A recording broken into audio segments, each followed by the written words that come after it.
শীতের রাতে শখের বাড়িতে এই বছরের শেষ খাওয়া দাওয়া। এই বছরে মনে হয় আর আসা হবে না আমার এই শখের বাড়িটাতে। সবাই মিলে বছরের শেষ পিকনিকটা করেই ফেললাম। এই কয়েকটা মানুষ আর এত বড় বড় হাড়ি পাতিলে রান্না বান্না করেছি। একটু ডাল, অল্প একটু চাল দিয়ে খিচুড়ি আর সাথে মুরগির মাংস।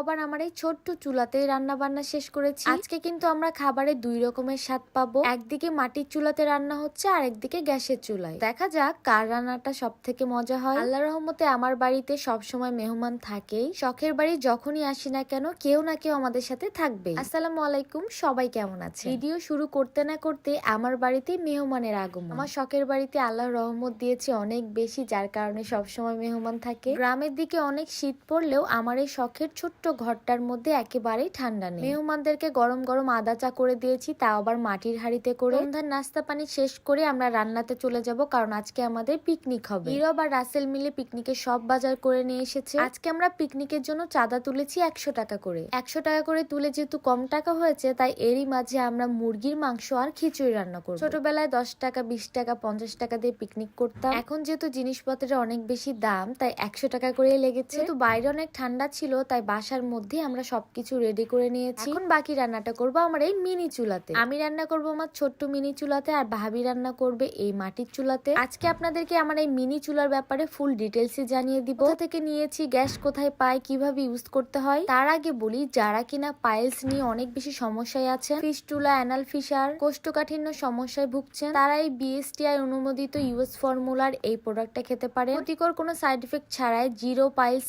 এই প্রোডাক্টটিতে আছে অনেক কার্যকর। এই সাপ্লিমেন্টটা সকালে এবং রাত্রে খেতে হবে হালকা কুসুম গরম পানির সাথে। আর এই সাপ্লিমেন্টটা পেয়ে যাবেন quick piles solution Facebook page থেকে, যেটা ডেসক্রিপশনে পেজ মেনশন করা থাকবে। তাদের হোয়াটসঅ্যাপ নাম্বারটাও আমি কমেন্ট বক্সে দিয়ে দিব, যাতে করে অর্ডার করতে সুবিধা হয়। দিনের কষ্ট থেকে মুক্তি পেয়ে যাবেন জিরো পাইলস এটা খেলে। প্যাকেটের গায়ে ফুল ডিটেলস দেওয়া আছে, চেক করে নিবেন। আর এটা খেয়ে যারা যারা উপকার পেয়েছেন তারা অবশ্যই রিভিউ চেক করে নেবেন। আমার এই পোর্টেবল ছোট্ট চুলাটার ব্যাপারে অনেকেই জানতে চান, এটাতে কিভাবে রান্না করি, গ্যাস কোথা থেকে আসে। এই যে ছোট্ট সিলিন্ডারটা দেখছেন, এটা থেকে গ্যাস আসে। ওই দিন পিঠা বানানোর পরে একটা শেষ হয়ে গেছিল, তো আজকে যেহেতু আমি মাংস রান্না করবো, আর একটা সিলিন্ডার লাগিয়ে নিলাম। তো সুন্দর পোর্টেবল চুলাটা আপনারা পেয়ে যাবেন সোনালিস গ্যাজেট ফেসবুক পেজ থেকে, যেটা লিঙ্ক ডেসক্রিপশনে দেওয়া থাকবে। আমার খুব শখের একটা জিনিস, যেটা আমি সবসময় ইউজ করে থাকি। এইদিকে আমরা রান্না বান্না করছিলাম আর ভেতরে খুব গান বাজনা হচ্ছিল। আমার রান্নাকে আরো সহজ আর ইজি করে দেওয়ার জন্য এই পোর্টেবল চুলাটাই যথেষ্ট। এর আগে আমার অনেক ভিডিওতে আপনারা এই চুলাটা দেখে অনেক কোয়েশ্চেন করেছেন, তাই আজকে ফুল ডিটেলসে বলে দিলাম। আর একটা গ্যাস দিয়ে আপনি রান্না করতে পারবেন ম্যাক্সিমাম 2.5 ঘন্টার মতো, 3 ঘন্টার মতো। যে কোনো রান্না যে কোনো জায়গাতে গিয়ে করার জন্য এই চুলাটা বেস্ট। আমি সবসময় মুরগির মাংস রান্না করার আগে মশলাটা ভালো মতো কষিয়ে নিই। মশলা এবং মাংস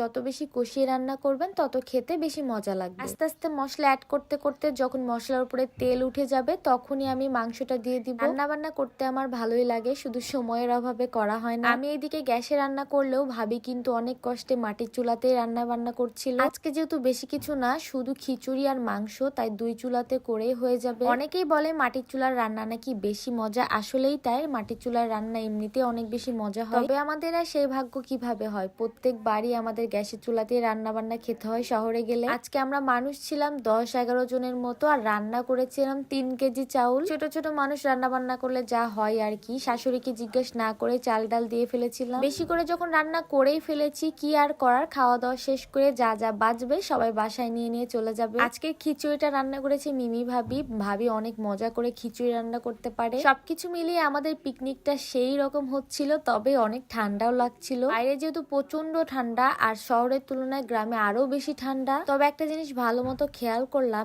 এই বছরের শেষবারের মতোই মনে হয় আমার শখের বাড়িতে এসেছি। বছরটা তো আর কয়েকদিন বাদেই চলে যাবে, এই বছরে মনে হয় না আর আসা হবে। নতুন বছরে শখের বাড়িতে আবার আসবো ইনশাল্লাহ, আর আবার নতুন নতুন ভিডিও আপনারা দেখতে পাবেন। কথা বলতে বলতে আমার রান্না একেবারে কমপ্লিট। আমি মাংসটা ভুনা ভুনাই করেছিলাম। পিঙ্কি তো মাংস চাকতে গিয়ে চেটে পুটে খেয়েছে। এইদিকে ঘরের মধ্যে আমরা সবাই খাওয়া দাওয়া স্টার্ট করে দিয়েছি। গরম গরম না খেলে মজা লাগবে না, তাই কথা বলতে সবাই মিলে একসাথে আনন্দ করতে, খাওয়া দাওয়া করতে বেশ ভালোই লাগে। আসলে এই সময়গুলো খুব তাড়াতাড়ি আমাদের জীবন থেকে চলে যায়।